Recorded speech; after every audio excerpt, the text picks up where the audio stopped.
Welcome to the Deep Dive. Today, we are taking a fascinating and, well, often brutal look at the intersection of private life and public record in the 14th century. We really are. We've compiled a stack of what you might think are the driest, most procedural source materials imaginable. I mean, we're talking chancery rolls, wills, custodial accounts. It's not exactly thrilling reading on the surface. Not at all. But we're using them to reconstruct a life that was anything but die. We're going to piece together the brutal political realities faced by one woman, Elizabeth the Battlesmere. And follow her journey from, and this is the incredible part, a 3-year-old bride. A 3-year-old bride, yes, all the way to becoming an enduring dynastic matriarch. So our mission today is really specific then. It's to build a life out of paperwork. That's right, to reconstruct Elizabeth's existence almost entirely through the bureaucratic apparatus of the medieval English state. And the reason we have to do it this way is because Elizabeth, who later became a bohun, she didn't leave a diary, did she? There are no romantic letters. Nothing like that. Her life, for a historian, is defined by the administrative documents that surrounded her. It's all just these dry procedural notes of inheritance, of wardship, of political punishment, and then, subsequent restoration. And the central theme here, the thing that keeps coming up, is how noble privilege, which we see as so absolute from the outside. Yeah, it seems untouchable. Exactly. But it was simultaneously incredibly persistent and profoundly fragile. Her entire existence was, it seems, just translated into political currency. It was. All of it subject to the cold machinery of law and governance, whenever the king's favor shifted. Her story is, I think, the perfect case study for this. It really is. It's a direct, measurable path where private family tragedy, and we're talking specifically about the execution of her father and her own confinement, Right. intersected really fatally with national politics. And this isn't just some forgotten family drama. It's the genealogical route that connects a child bride in the 1310s directly to the foundations of the Lancastrian and Yorkist claims. The ones that would eventually lead to the Wars of the Roses. It all starts here. That is the ultimate payoff for slogging through the chancery rolls. Let's get right into it and unpack this life, starting with her birth into serious noble advantage, a birth that immediately made her a political target. Okay, so let's set the scene. Elizabeth was born around 1313. And she's born right into the highest echelons of the nobility. Her father was Bartholomew de Battlesmere. A man who had achieved really significant status. He held the critical position of royal steward. Which you have to understand, that's not some minor courtly role. That places him literally in the king's household. At the very center of power, he's managing the crown's affairs, day in, day out. And her mother, Margaret de Clare, she only cemented this high status. She did. She was the niece of the powerful Earl of Hereford. So this wasn't just old money, it was current operational power. So when Elizabeth was born, the documents, they don't treat her like a baby, do they? Not at all. She is immediately treated not as an individual, but as an asset, a legal entity. Her value was calculable based on her parentage and her potential for marriage. You use this phrase that her life was immediately legible in political currency. What does that actually look like on the ground? How does that affect her, her early education? It means that her childhood was denied any kind of ambiguity. She was being groomed from the start for an operational role within the great estates of England. So not learning to paint and sing, necessarily. Well, maybe some of that, but her education, which we can infer from household accounts and contemporary manuals, was intensely practical. She needed to learn reading, yes, primarily for prayer and piety. Of course. But crucially, she needed numeracy. She was being trained to read estate accounts, to manage a household retinue, which could number in the hundreds of people, Wow. and to oversee these vast, complex financial structures of the Battlesmere lands. She was being prepared to manage a small kingdom in her husband's or son's absence. So every lesson, every observation, it was all geared toward reinforcing that noble advantage. It was about ensuring she could protect and administer the family's wealth. Precisely. Noble women were often the most consistent administrators of the estates, especially when their husbands were off campaigning in Scotland or France for years at a time. Right? They were the ones left behind to run things. Yeah, exactly. Elizabeth was being taught not as a dilettante, but as a future chief operating officer of a massive enterprise. And this high-stakes administrative environment, it leads us directly to her first union, which is a textbook example of a strategic bargain, not a romance. textbook, and the sources are absolutely chilling in their frankness. They note the marriage was arranged when she could not walk unaided. It's just staggering. The specifics that survive in the records are what make the story really stick. We know the exact date and location because the event was formally recorded in a chapel roll. This wasn't a family affair. It was a clerical confirmation of a massive legal and financial contract. So where and when did this happen? The ceremony took place at the chapel at Enwood in Kinlet, Shropshire, on June 27, 1316. And Elizabeth was 3 years old. 3 years old. Her husband, Sir Edmund Mortimer, he was slightly older, probably somewhere between 10 and 15. So still just children, both of them. Both children, but in the political arena, they were highly valuable commodities. Now, a lot of people today will hear 3-year-old bride and immediately think of consumption and abuse. But we have to make a critical distinction here, right? Why? The marriage was entirely political and administrative. That is the crucial point that the legal records clarify. This was not about cohabitation. It wasn't about consummation. That was legally prohibited until maturity, usually around age 14 or 15 for the woman. So what was the point then? Why go through this ceremony at that age? Why couldn't the fathers just sign a contract? That's an excellent question. The ceremony itself, the religious sacrament, immediately created 3 things that mattered profoundly in law. First, entailments. Meaning? It defined the path of inheritance for vast tracts of land. It locked it in, legally. Second, wardships. Okay. So should either Edmund or Elizabeth become orphaned, or if their father fell from grace, the legal process of wardship would now have to recognize this existing marital tie. It gave them a claim on each other. And the third thing. Rights of custody. It defined who had the final legal say over the children. The moment that parchment was signed and the ceremony was complete, Elizabeth's future was legally bound to the rising power of the Mortimer family. And the Mortimer alliance was a massive deal at this time. It was everything. Edmund's father was Roger Mortimer, a man who was rapidly becoming one of the most ambitious and powerful forces in the realm. And he was deeply entwined in the struggles against King Edward II. Deeply. So tying Elizabeth to the Mortimer interests offered her father, Bartholomew de Battlesmere, protection, influence, and a very promising future for his line. The historical sources, they treat this union like a stock merger. It's all about interlocking legal and economic interests. That's all it is. So even at 3 years old, Elizabeth's name, though she held no personal authority herself, was already a legal linchpin. It was ensuring her rights and her succession claims would be durable, hopefully decades later when political fortunes shifted. Yes, that was the plan. But that initial act of securing the line also immediately exposed her to the most brutal aspects of noble rivalry. It secured her future, sure, but only by tying her directly to 2 men, her father and her new father-in-law, who were on a political collision course with the king. And this political exposure, it came to a head surprisingly quickly, and it was driven largely by Elizabeth's mother, Margaret de Clare. Right, this is the moment where the private household becomes a site of open rebellion against the crown. This is the flashpoint. We're talking about the Leeds Castle incident. So set the scene for us. Yeah. What was the political climate like in 1321? It was deeply polarized. King Edward II was heavily reliant on his deeply unpopular royal favorites, particularly the Despensers. And the barons were not happy. Not at all. A large faction of them, including Bartholomew de Battlesmere, were arrayed against the crown's influence. And Margaret de Clare, his wife, was part of this baronial resistance. She was holding Leeds Castle, which was a key strategic location in Kent. So what specifically triggered the defiance? What was the spark? In October of 1321, Queen Isabella, the king's wife, was traveling and requested entry to Leeds Castle for the night, and Margaret de Clare refused her. Refused the queen. Refused the queen. And you have to understand, this wasn't a simple misunderstanding. It was a deliberate, intentional political act. It was asserting Battlesmere authority and openly contesting royal privilege and royal access. It's a huge statement. A huge statement.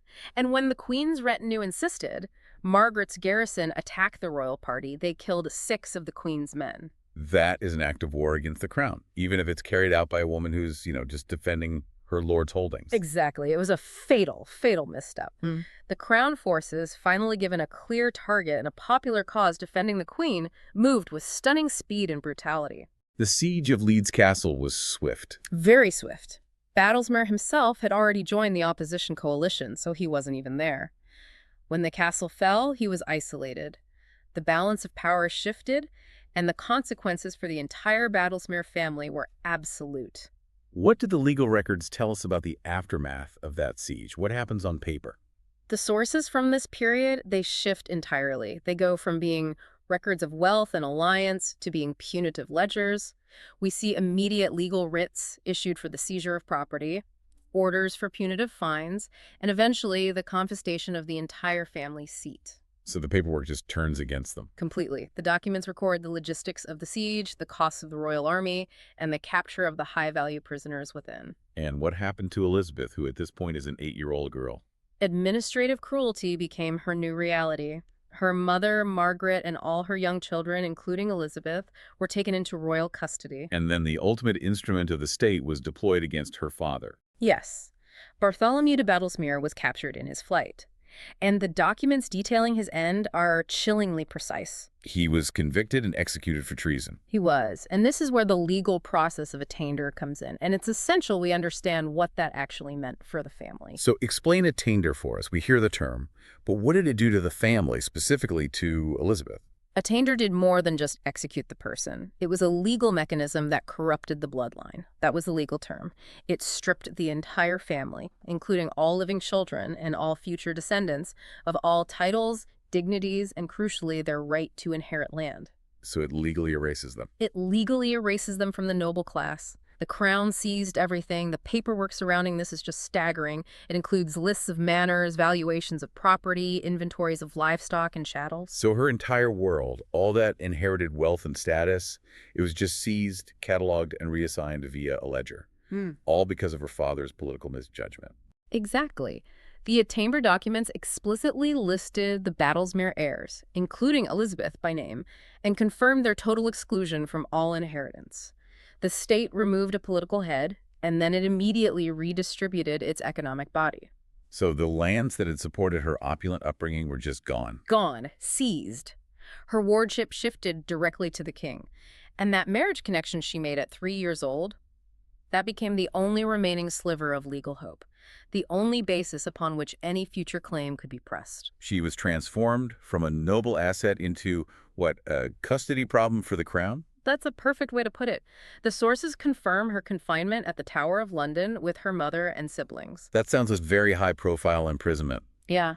What details do the administrative records give us about her time there? What was it like? Since the Tower was a key repository for political prisoners, the details survive in what are called custodian rolls and household returns. Which are what, exactly? They're literally the accounts and ledgers of the Tower constables.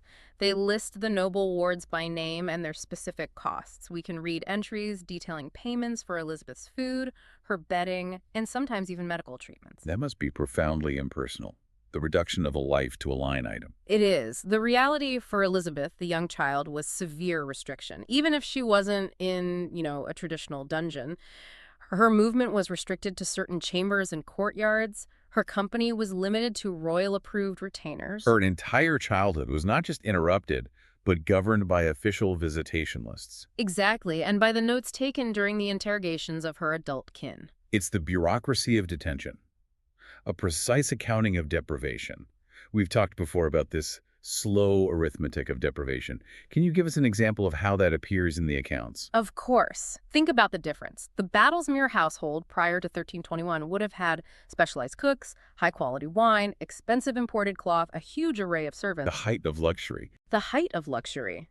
The Tower accounts, in contrast, list basic provisions grain, rough cloth for clothing, and maybe a small allowance for a single supervised attendant. A world away. It's a world away.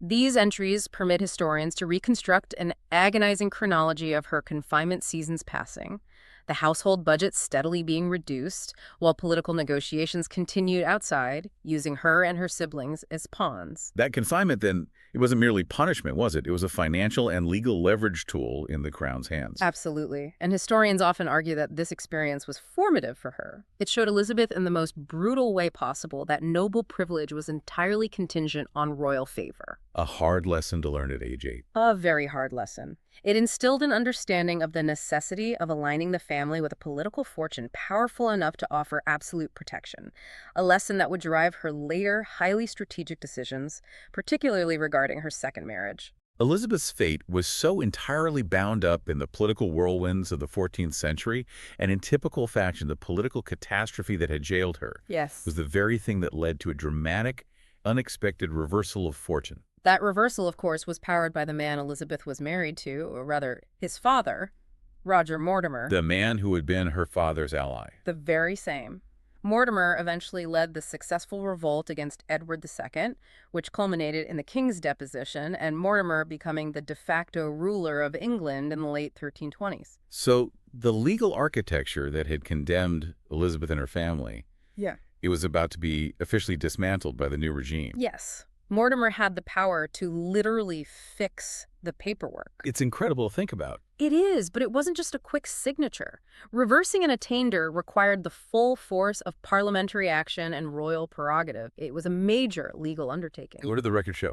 The records show petitions, official reversals of previous judgments, and new grants being issued to restore the estates. For Elizabeth and her young husband Edmund, this meant a radical shift. They moved from being legally vulnerable prisoners. To a privileged place within the most powerful household in the realm. So what changed about her daily reality? I mean, specifically regarding her wealth and her environment. It was night and day. She shifted from being a dependent ward of the crown, living on a minimal tower allowance, to being a direct beneficiary of Mortimer's triumph. So she's back in the lap of luxury. She was integrated back into the vast, sprawling household of Roger Mortimer, which was, for all intents and purposes, the court itself. We see evidence of larger rooms, far more servants, and the resumption of that expensive, ritualized court life, replacing the prison austerity. Was this purely about personal comfort, or was it a deeper reintegration into the power structure? Oh, it was profoundly political. Being in Mortimer's household provided access. Access to the networks that determined marriage markets, inheritance settlements, and future political standing. Right. It put her back in the game. Exactly. Mortimer placed his clients and his kin, including the young Edmund Mortimer, into positions of profit and influence. This association brought them political capital that was vital for securing their future rights. Yet we know this security was built on the most precarious of foundations. Mortimer ruled by seizing power, not by inherent right. And history rarely rewards usurpers with long reigns. That is the core lesson of this period. It is. Mortimer's power was aggressive, it was ambitious, and it was resting on the highly conditional support of the young Queen Isabella. He attracted powerful enemies, and the moment the young King Edward III came of age, Mortimer was exposed. And his fall was catastrophic in 1330. Swift and decisive, Edward III orchestrated a coup, capturing Mortimer at Nottingham Castle. Arrest, a show trial for treason, largely orchestrated by Mortimer's enemies, and a swift execution followed. We still have the parliamentary verdicts and the official records detailing the public spectacle of his downfall. And just like that, Elizabeth's world crashed yet again. The attainder records would have been activated once more, wouldn't they? The fallout was immediate. Her husband, Edmund Mortimer, saw his political and financial prospects instantly evaporate as their source of patronage vanished. So the confiscation records start up again. They do. We see property claims reversed again. This reversal meant the reactivation of all the vulnerabilities they thought they had neutralized. When the man at the center of the web falls, everyone tied to him is exposed to inevitable reprisal. And then, shortly after Mortimer's execution, Elizabeth faced an immediate personal tragedy on top of the political one. Yes. Edmund Mortimer, her husband, died in late 1331 or early 1332. The records don't specify the cause. It was likely illness, but perhaps the stress or other consequences of his father's fall played a part. So suddenly, Elizabeth is a widow. How old would she have been? Likely in her late teens or very early 20s. And she had two young sons, Roger and John. This position sounds absolutely terrifying. She's young, politically tainted by her association with the Mortimers, but she's also holding the key to a massive, potentially reclaimable fortune through her sons. It was a terrifying paradox. That tragedy converted into a certain type of legal agency. As a noble widow, Elizabeth was legally a feme sole. Which means? It means she had a legal standing that she lacked as a wife. She could sue, be sued, and act in court in her own name. However, this legal capacity also left her incredibly vulnerable, particularly when it came to her children. Right, because legal questions would have immediately swarmed her. How did the crown seek to profit from her young sons? This is where the political economy of wardship becomes absolutely vital to understand. The crown, specifically Edward III, had the right to wardship over the heirs of any of his tenants-in-chief until they reached their majority. And the king rarely managed these boys himself, right? Almost never. He sold the lucrative rights of wardship and marriage. This meant he could sell the right to manage the vast Mortimer estates and the right to arrange the marriages of the two boys, Roger and John, who are highly valuable commodities on the marriage market. So the king essentially auctioned off control of her children's lives and their land to the highest bidder. Exactly, and Elizabeth had to fight against this mechanism. The surviving accounts from this time show the practical work she was doing. Petitions, legal settlements, and intense negotiation to try and secure the wardship of her own children, or at least to purchase the right to manage their estates herself. She was trying to keep the lineage intact and prevent some predatory noble from buying the rights to her sons just for a profit. She had to translate her sudden status as a widow into political resilience. She had to assert her legal right as a mother and a guardian against a system that was designed to profit from her vulnerability. It's an astonishing illustration of how the state monetized noble misfortune. She had seen her own father executed and now had to actively fight the system that was trying to appropriate her children's future. Her personal survival and the survival of the Mortimer name depended entirely on her ability to negotiate this crisis. She needed to secure protection. And the most powerful tool available to a noble woman facing these constraints was, once again, strategic remarriage. By 1335, Elizabeth was immensely experienced in political survival. Her second marriage to William de Bohun was not just strategic, it was a clinical, calculated move for power and protection. And this wasn't a straightforward wedding. The records show it required navigating a massive legal obstacle, a papal dispensation. Why was that such a big deal? Well, the two families, the Mortimers, through Elizabeth, and the Bowens, had existing kinship ties. In the eyes of the Church, these ties were within the prohibited degrees of consanguinity, which made the marriage illegal or at least invalid. So to proceed, they needed the explicit permission of the Pope himself. Exactly, which was a complicated, expensive, and time-consuming process. So why bother? Why not just marry someone unrelated? Because William de Bohun was that valuable. The fact that the dispensation request and its subsequent grant survive in the ecclesiastical registers underscores the immense political significance of this union. It's proof of how much they wanted it. It confirms that they were willing to engage in extensive political maneuvering, likely involving massive fees and favors paid to the Avignon papacy, because William de Bohun's patronage was non-negotiable for Elizabeth's security. So tell us more about William de Bohun. Who was he? He was a formidable figure. Not only was he a highly experienced military commander, he would go on to fight alongside Edward III in France, but he was also the son of the Earl of Hereford, a significant, established, and very powerful noble line. And what did the union do for Elizabeth and her sons? Immediately, it provided a shield of protection for her son's valuable Mortimer inheritances, and it elevated Elizabeth to the rank of countess, which brought with it not just security, but immense social responsibility and power. This sounds like a far more stable foundation than the volatile Mortimer household she experienced before. Absolutely. William de Bohun was deeply loyal to Edward III and remained high in royal service. This closeness to the royal power shielded her children's estates from any further interference. And the records would reflect this integration, I imagine. They do. The records of land transactions and household accounts after 1335 show this highly professional, complex financial maneuvering required to integrate Elizabeth's extensive interests into the Bohun estates. They had to legally allocate income to provide for the heirs of both the Mortimer line from her first marriage and the Bohun line from her second. And her position then solidified even further just 3 years later when her brother died. This seems like a moment when the legal system, which had previously been her enemy, suddenly turned into her greatest benefactor. It was a crucial turning point. In 1338, her brother, Giles de Battlesmere, died without any children. And because the previous attainder on her family had been reversed, Elizabeth was now one of the co-heiresses to the massive Battlesmere estate. What exactly does co-heiress status look like in the paperwork? How does that massive amount of wealth officially transfer to her? Well, it triggers one of the most important administrative records in the medieval archive, the Inquisition Postmortem, or IPM. Right. When any tenant-in-chief died, the Crown conducted a full investigation. The IPMs were meticulous surveys detailing exactly what land Giles owned, how much rent they generated, who the tenants were, and what feudal obligations were attached. They were basically itemized tax forms detailing absolutely everything. down to the last penny, including livestock, specific rents, and property boundaries. And following the IPMs, the Crown issued what were called partition rolls, Which did what? which legally divided the Battlesmere holdings among Elizabeth and her surviving sisters.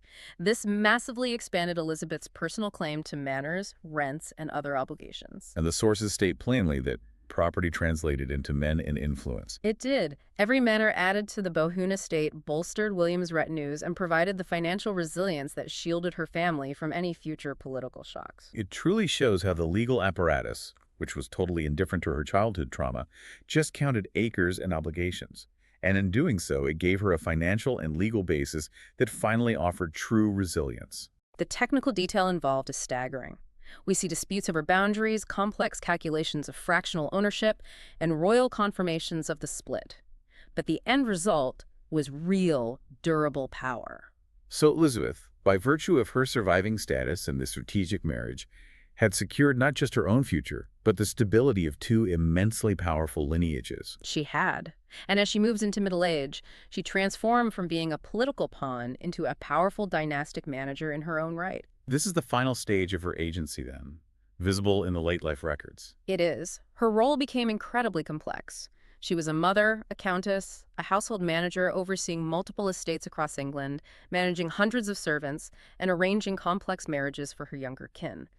Noble women wielded enormous spiritual and economic patronage, and Elizabeth's position required constant governance. And her will provides a final, direct window into her earthly jurisdiction. Her will, dated May 31st, 1356, is a definitive managerial document. It details specific, itemized bequests, jewels, plate, clothing, funds for prayers and masses, and directs the care for numerous dependents. It's a practical, legal culmination of her life's duties, sealed as a public document. Giving historians direct testimony to her priorities. Exactly. Piety, memory, and household responsibility. And her choice of burial reflects this assertion of status. Absolutely. She requested to be buried at the Church of the Blackfriars in London. This was not a random choice. Burial in a prominent house of the mendicant orders right in the heart of London was a significant assertion of status and a powerful tool for posthumous memory. Ensuring her family would be remembered within the capital's civic and spiritual elite. Yes. Elizabeth died just over a week later, concluding a life that spanned the reigns of 3 kings and had fundamentally reshaped the English peerage. And this is where we connect all those dots. All the administrative hardship, the legal maneuvering, and the brutal political education she received. Yeah. It all culminated in one enormous historical payoff. It did. Elizabeth de Battlesmere is, quite literally, the genealogical anchor point for the next century of English conflict. The documents we've traced, the marriage contracts, the attainders, the partition rules, they are the precise pathway that led to the throne. We need to trace the bloodlines from both of her marriages, because both are monumental. Okay, let's start with the Mortimer line. From that politically essential marriage she entered into at age 3 with Edmund Mortimer. Their son, Roger, he survived all the political storms and eventually became the 2nd Earl of March. The importance of this line cannot be overstated. Why not? Because Roger's descendants, especially his granddaughter, Anne Mortimer, would carry forward a claim to the throne that was, genealogically speaking, superior to that of the reigning Lancastrian family. Based on what? Based on direct descent from the 2nd son of Edward III. Wait, so the claim that the House of York used to challenge Henry VI during the Wars of the Roses, that claim flowed directly from Elizabeth's first marriage? It did. The Mortimer claim was the key piece of political and legal leverage that the Duke of York used to justify taking the throne. The groundwork for the Wars of the Roses was laid right there in the marriage of a 3-year-old in 1316. Elizabeth's bloodline furnished the specific legal basis for that entire contention. That is incredible. And then we pivot to the Bohun line from her strategic, papal-dispensed marriage to William de Bohun. This side of the family is just as consequential. They had 2 prominent children, Humphrey de Bohun, who inherited massive titles and lands, and their daughter, Mary de Bohun. And Mary de Bohun is the key here. She is the critical link to the Lancastrian dynasty. Mary de Bohun married Henry Bolingbroke, who, through a violent political coup in 1399, seized the throne to become King Henry IV. the first Lancastrian king. Yeah, so Elizabeth de Battlesmere is the genetic mother or grandmother of the key contenders in the century-long struggle for the crown, often called the Cousins' War. Her blood feeds directly into both the Lancastrian line via Bohun And the Yorkist line via Mortimer. This genealogical dual citizenship is an incredible demonstration that the small, measured acts of strategic marriage and property management in one generation produce the structural conditions for national conflict in the next. It proves that you can't separate the dry accounting of inheritance from the highest political stakes of the realm. You can't. Her life, then, it wasn't some exceptional, bizarre tragedy. The sources emphasize it was a paradigm of noble life in a violent, high-stakes political system. Exactly. The administrative records, the sheer weight of the documentation confirm this. The fact that she was a wife at 3, imprisoned at 8, and a mother in her adolescence was not a moment for a romantic narrative in the 14th century. No, it was an administrative fact. It was. The clerks recorded it as a sequence of duties recorded alongside memorial accounts. Her political utility was the currency of noble negotiation. What does her story tell us about the structural vulnerability faced by noble women specifically? It illuminates the intense gendered dimensions of this vulnerability. Noble women were essential instruments of alliance. Their value was inextricably linked to their capacity to reproduce and connect powerful lines. But at the same time, At the same time, the legal system also granted them specific tools. As widows, as co-heiresses, as patrons, they could assert genuine agency. And Elizabeth used those tools: the papal dispensation, the strategic selection of a second husband, the meticulous management of property transitions to secure her family's continuity within those highly constrained, high-risk choices. the documents, the ledgers, the writs, the parchments, they are the ultimate ledger of power, absolutely merciless in their clarity. They show that the state systems simultaneously created victims and agents. Her descendants' ultimate prominence doesn't erase the injustices she endured. It complicates them. It shows that the system could both annihilate and elevate. The historical lesson here is profound. The fate of the medieval aristocracy was decided not just on the battlefield or in dramatic court speeches, but through legal forms. The quiet, relentless stroke of a clerk's pen that defined who could inherit, who was attained, and who survived. And sometimes, those administrative entries are the only evidence we have of the immense human toll. The only evidence at all. Elizabeth the Battlesmere's life is an incredible story of survival and transformation. From a 3-year-old political commodity caught in the Tower of London's bureaucratic custody to the dynastic matriarch whose strategic bloodlines anchored the families that would eventually contest the English crown. A life measured not by personal sentiment, but by legal returns and property transfers. And this leads us to our final thought for you, the learner. While we have these voluminous records of lands, rents, and feudal duties, the administrative record is often entirely silent on the human toll. The grief, the separation from her executed father, the fear of early motherhood, the stress of constantly defending her son's inheritances. We tend to think of history as being made by grand narratives, by kings and by dramatic battles. But the life of Elizabeth the Battlesmere forces us to look closer. It shows us that the conditions for those later dynastic struggles, the very foundation of the Lancastrian and Yorkist claims, the quiet groundwork for civil war, were produced generation by generation in the dry, bureaucratic language of legal instruments. In marriage contracts, property transfers, and wills. Her story proves that sometimes the coldest paperwork truly holds the highest political stakes. We encourage you to explore the fascinating documents left behind by the chanceries of Edward II and Edward III. They map a life of extraordinary resilience.